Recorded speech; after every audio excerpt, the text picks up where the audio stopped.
Okay.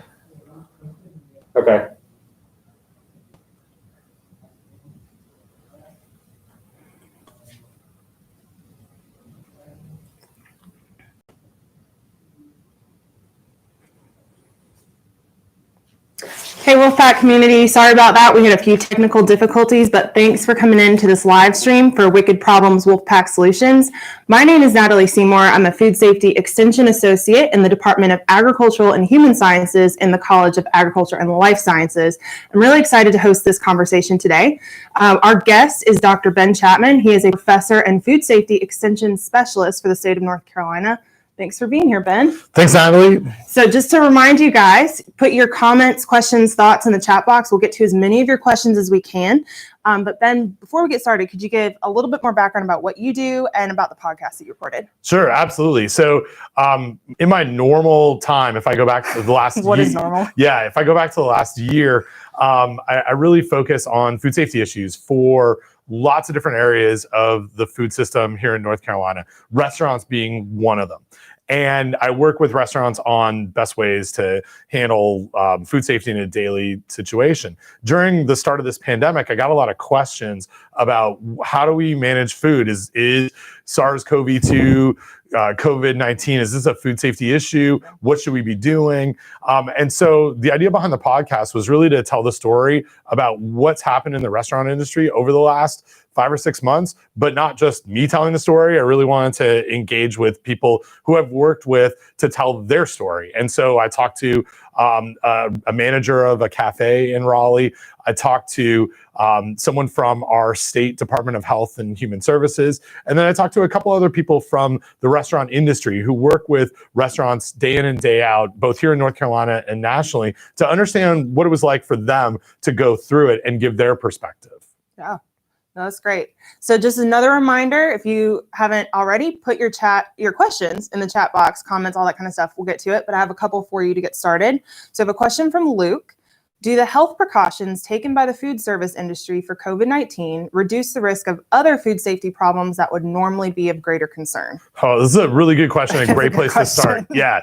So here are the things that we're really focused on in foods in the restaurant industry right now when it comes to COVID-19. We're looking at social distancing, but we're also looking at cleaning and sanitizing, employee health, making sure that people aren't coming into work while sick, and hand washing. And those last three are things that we focus on all the time in the world of food safety. So when it comes to cleaning and sanitizing, there's a chance that during food preparation, bacteria or viruses from food can get placed onto a surface, can get transferred to other food.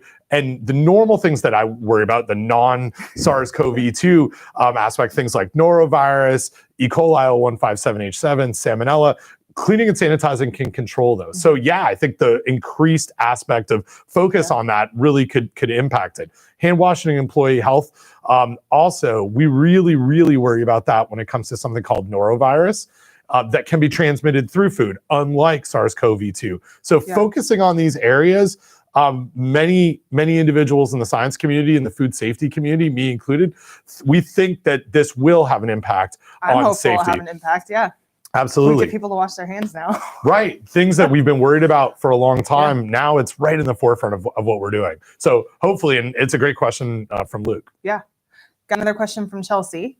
Is going to the grocery store putting yourself in as much risk as going to a large gathering? And a second part to that, are the precautions being put in place actually useful? Well, this is a good question. I'm going to take the second part of this first. Okay. And so let's talk about what precautions are happening out there in grocery stores now, and what we've seen happen from, let's say, March until now. One of the things that happened very early on was reducing capacity at grocery stores. Taking, all right, how many people can be in here for fire code? Let's take that down to 20%, 50%. It depends on the jurisdiction that you're in.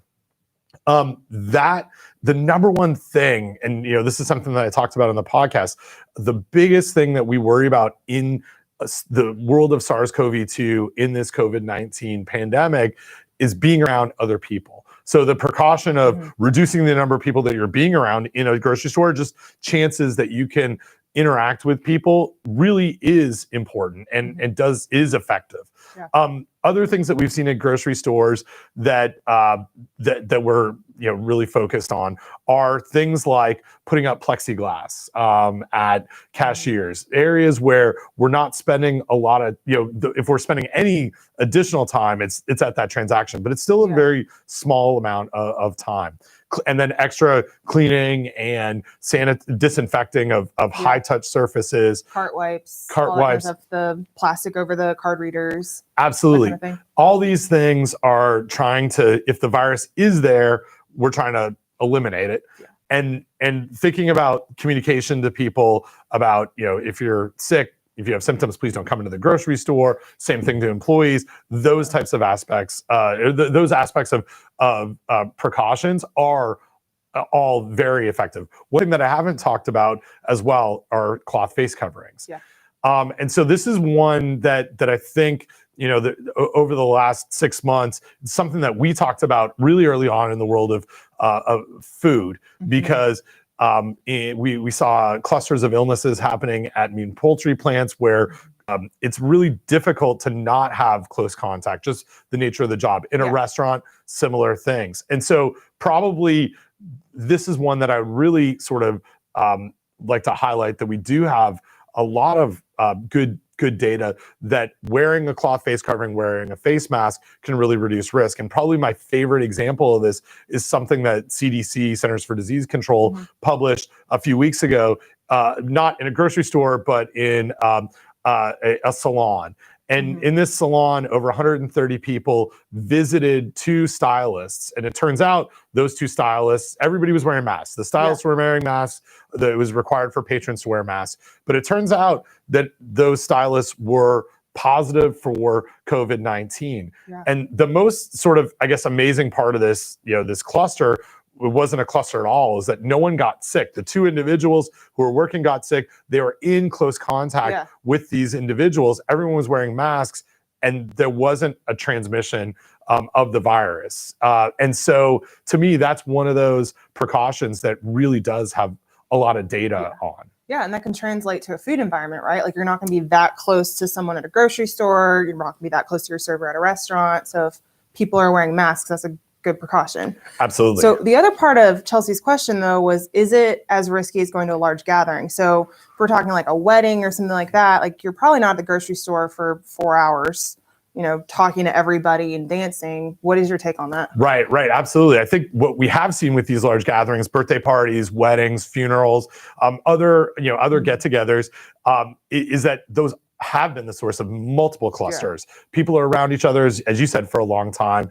They're in close contact. It's especially a family event. I think it's really difficult for all of us in our society, that if you're around family members and you haven't seen them for a while, just hugging and talking close and being close. And this is the real sort of crux of our situation, is that that's the exact type of behavior that's leading to transmission. So a grocery store, I don't know about you, when I go to the grocery store, not a lot of hugging with people that I see there. No, it's like headphones in, get your job done. Exactly. In and out. And I'm also not like talking too much to people. We're not in a celebration where there might be music playing. I'm trying to talk over that music, yelling, singing, whatever it is. So I don't see those 2 things as equally as risky. These large gatherings absolutely would be something that I would suggest avoiding and continuing to avoid, where shopping at a grocery store, the precautions are really limiting the chance of getting sick and getting infected. That's a great answer. Now I'm thinking about party-centered grocery store experiences, which would be weird. So Emma has a question. Can COVID-19 live on food packaging? Which is kind of related to that grocery store question. And is it likely that we would catch COVID-19 from food packaging? I have some thoughts, but I want to hear what you say. All right. So this is one where I'll give the technical virus answer. Viruses aren't really alive. So whether are they dead though? Well, kind of no. So how a virus works is it needs to get inside of this virus specifically needs to get inside of our cells, takes over our cells to make more virus. And so having a virus on a package it's going to persist. And that's the way that we talk about it in the world of virology and in food safety. It can remain there. It can remain viable. So it would be able that I could pick it up or I could breathe it in and lead to infection in me and then replication of more virus. And so it's possible that it remains there. In fact, I would expect that many of us over the last 6 months have encountered this virus in lots of different surfaces. What's different about food packaging and what's different about food is that we don't have any examples, any evidence at all of viruses being transmitted from those packages, into our respiratory system, even through our hands, and leading to infection.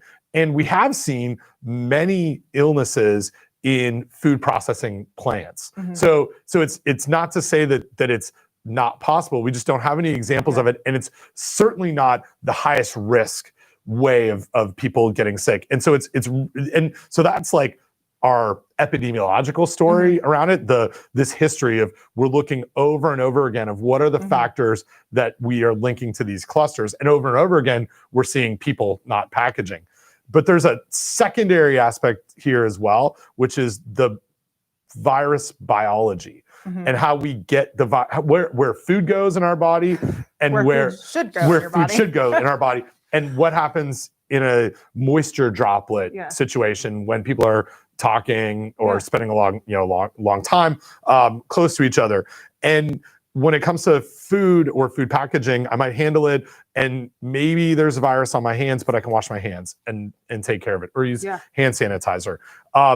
And if I'm eating food, which is really where most of these questions go after the packaging, the likelihood of the virus being on that food and then surviving my gastrointestinal system where there's a lot of acid, and then leading to an infection is really, really, really low. So it's not to say, and this is one of the things that we kind of talk about in food safety, it's not that it's zero risk.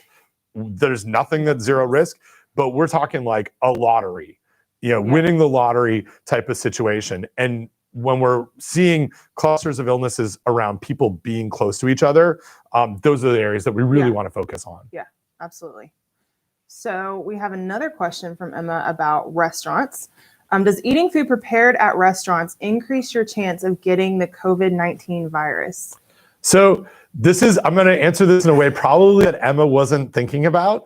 So it's not about the food itself. It's where I'm eating that food. And so one of the things, wait, not just the food itself or where it was prepared, but where you're eating it. Correct. I think that's an important distinction there. Yeah. So takeout food, think about what's happening there. I've ordered food. Someone's making it for me. I go in, as much as possible, contactless, pick up. Maybe it's curbside. I'm not spending a lot of time with other people. I'm wearing a mask when they drop it off in my car. They're wearing a mask. We're limiting the amount of time away from each other. The reason why I'm there is to get the food, but it's not where I'm eating it. I'm going to take it home.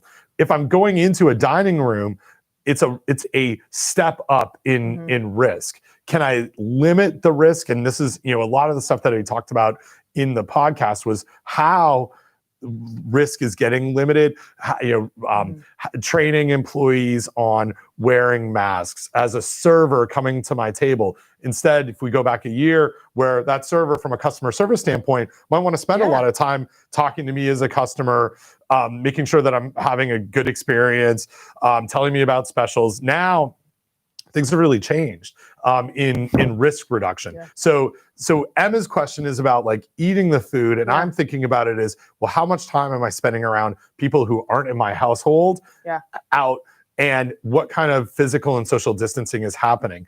And I think, as we've worked with the restaurant industry, there are ways to reduce that risk as much as we can.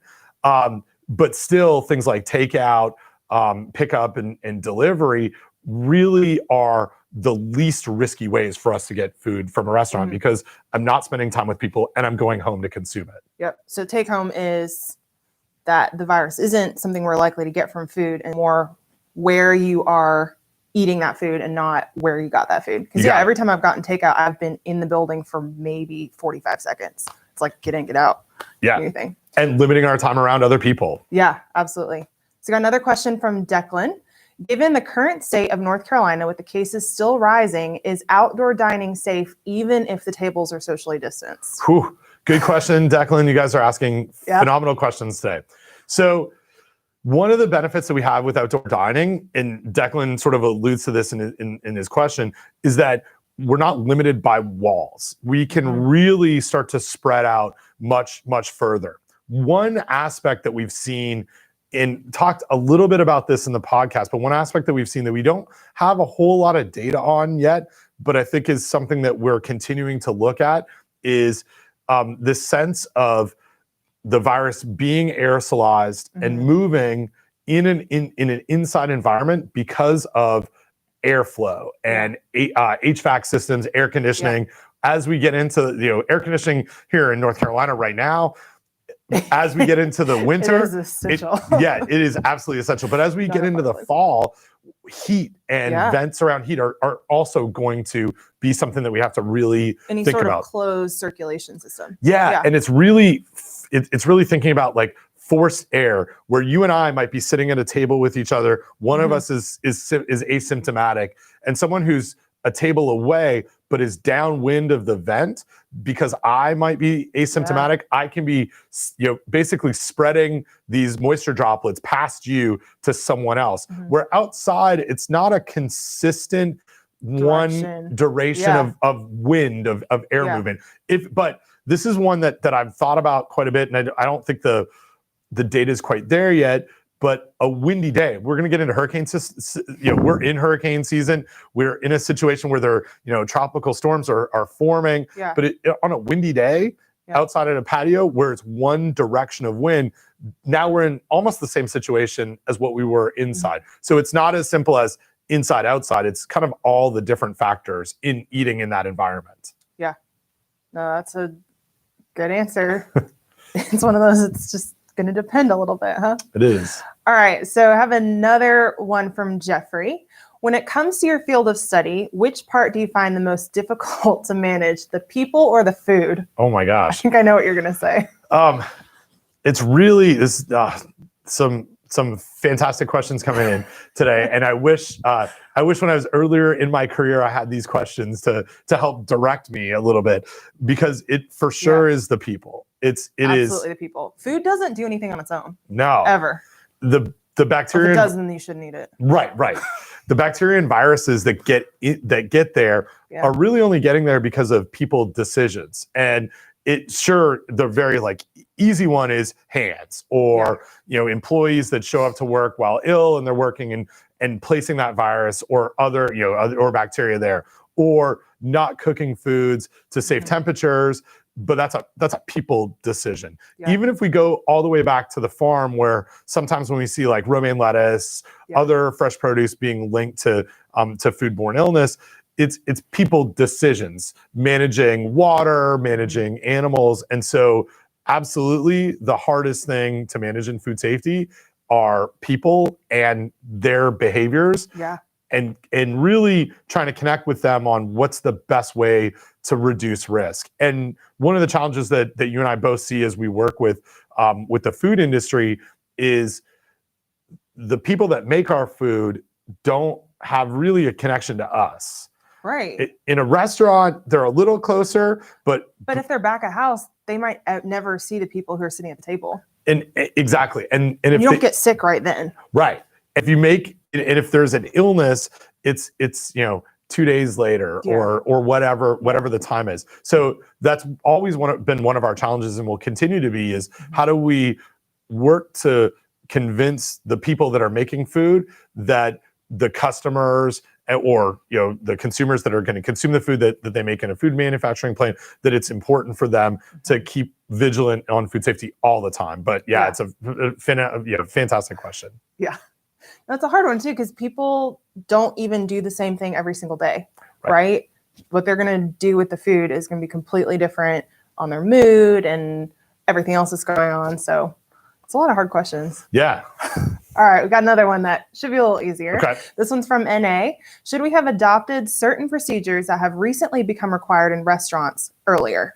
So I think earlier when we knew this was going to become a problem. Yeah. So this is, I guess if I think back to really early on, let's go back to like February when I first started getting involved with the food industry, and I received some questions, not so much because we had like, a handful of cases here in the US. And some of the questions that I heard early on was, should we close dining rooms? Should we eliminate buffets, self-service? And it became really clear by early April that that's what we needed to do. It's a really, this situation that we're all currently living through is a really tough one, because it is easy to look back and say, could we have done something differently earlier, and would that have mattered? When it comes to food settings, it's really not been our biggest place of transmission.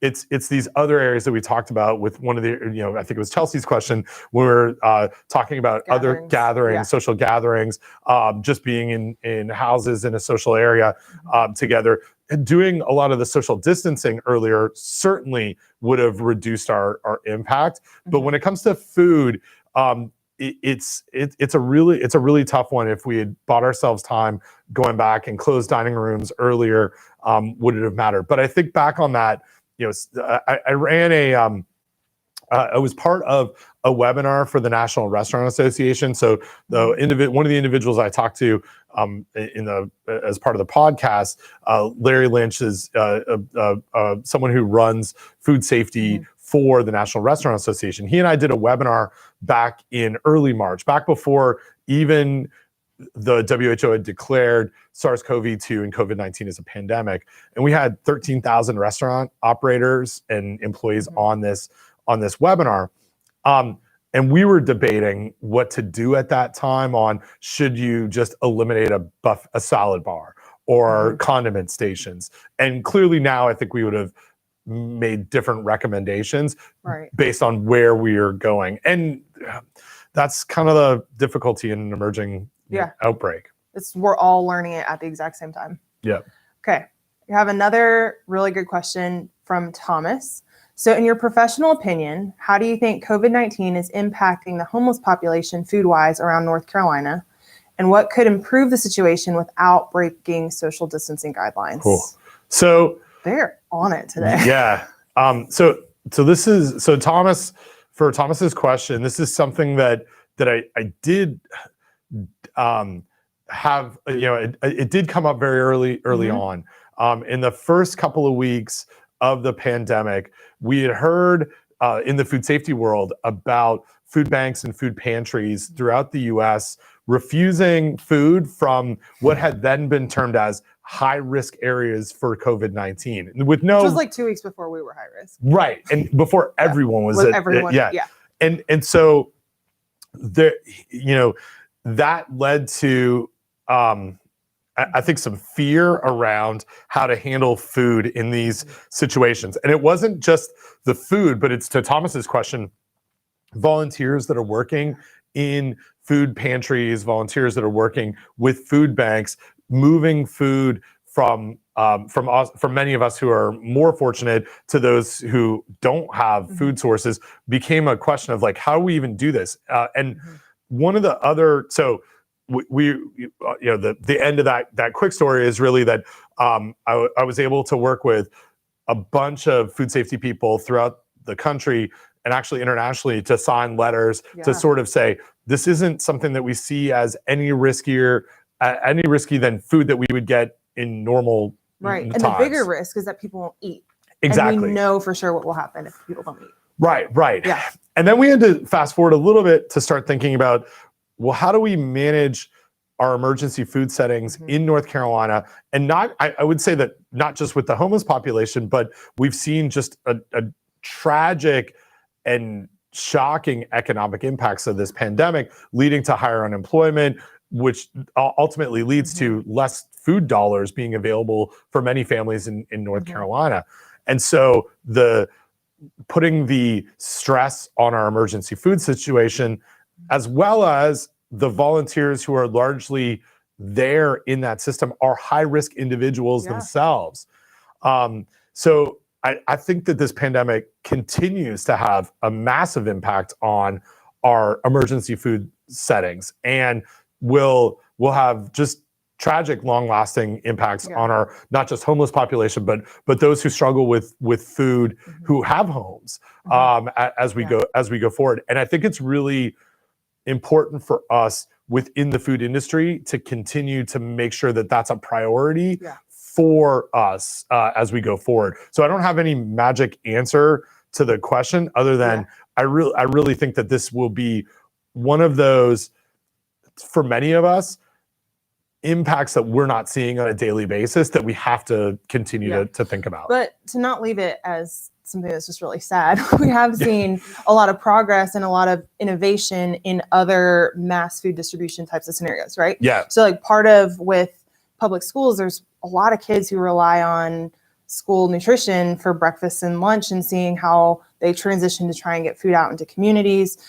seeing how certain restaurants have been taking portions and giving it to people who can't afford it. I've seen way more, pay it forward kinds of meals offering on takeout and stuff like that. So I think the large community is recognizing this as an issue. We don't have it figured out, but there's a lot of innovation, right? And you've seen plenty of other ways where people are trying to figure out, how do we get meals to people who need them and give them food and not a virus? Yeah, absolutely. We've worked with a project in the Charlotte area for the last 5 or 6 years on doing exactly this in normal non-COVID-19 times, where the project's working with buffets at events. And someone makes a bunch of trays for a wedding and they don't go through all of it, they haven't served any of it, and how do we divert that to food pantries? And so they've had to, because there's less events, they've had to think about, well, how can we encourage donations into this system? So I think there's tons of innovations in this area, but it's something that we have to keep on our radar. We got to keep thinking about. Absolutely. All right, so we have another question from Ian. How can we keep the food in our own home safe, and should we be taking more precautions? So this is another great question. Again, I think one of the ones that we've been really focused on in the food safety world right from the start of this pandemic. And so food's not something that we've really focused on as a risk factor. Consuming it, handling it, serving it, but it's not the food that I would really think about focusing on. But there are a couple of things that we do in just normal food safety times that can take that really low risk even lower. So rinsing fresh fruits and vegetables is something that we talk about all the time in food safety. It's not magic. It's not going to take, if there's a lot of E. coli in something, it's going to reduce it. It's not going to fully eliminate it. And it's the same thing with SARS-CoV-2, even though it's not something that we see a risk factor in consuming. If I rinse strawberries, or if I rinse something that was, something like apples that at a grocery store sort of are served in a way that many people can touch it. If I rinse it, I'm gonna reduce the risk as much as I can and take that even lower. And then I think about hand washing and using hand sanitizer after handling packages, after I go grocery shopping. One of the things that I still do, and I think I've just created this like habit of how I grocery shop now, is I go, I put my mask on, I go to the grocery store. I don't, it's not a family event. It's not like I take a whole bunch of people with me. We've got a list, I plan, I go in, I get the stuff that I need. I go back to my car, I've got hand sanitizer in my car. I make sure that I use that hand sanitizer, and then when I get home, I wash my hands, I unpack my groceries, I wash my hands again, and that's really me doing everything that I can. I'm not doing things, and we've seen this on, especially early on in the pandemic, I'm not doing things like wiping down the boxes of things that I buy that I put in my pantry or in my fridge with Lysol wipes, or spraying them with bleach, or soaking my grapes in bleach or vinegar or anything like that, because water will do the same thing with the produce, and washing my hands or using hand sanitizer is going to effectively do the same level of risk reduction than it would be with the sanitizer. And if you get it wrong, we know there's a risk in consuming bleach or any sort of disinfectant, something like that. So yeah, absolutely. Or soap. What was something else that we saw as social media posts saying, go home and wash everything in soap because soap is good against the virus. But soap's really not built for us to consume and does lead to nausea and has some effects. Yeah, and maybe another thing too of just normal food safety practices are still a good idea because it's not like all the food safety stuff decided to calm down just because we have a bigger bug in town. So you don't want to end up at the hospital around other people who have COVID-19, right? Yep. Do everything that you can with your food so you don't end up sick with foodborne illness. Absolutely. And expose yourself. So we have 2 more questions for you. Okay. One's from Ashton. How do you think farming or farm to table is being affected? Wow. So I think I think there's a bunch of things going on when it comes to the farming community that we have to keep in mind. I mentioned already meat and poultry packing plants being sort of hotspots for clusters of the illness. That's not to say that that's the group that we've identified. We've talked a lot about, but we've seen many clusters in harvesting crews here in North Carolina and elsewhere. From a farming situation. So how it's impacting, I know, talking with some farmers over the last couple of months, how it's impacting them. It's how they're changing what they're doing with their employees, how they are in many situations here in the U.S.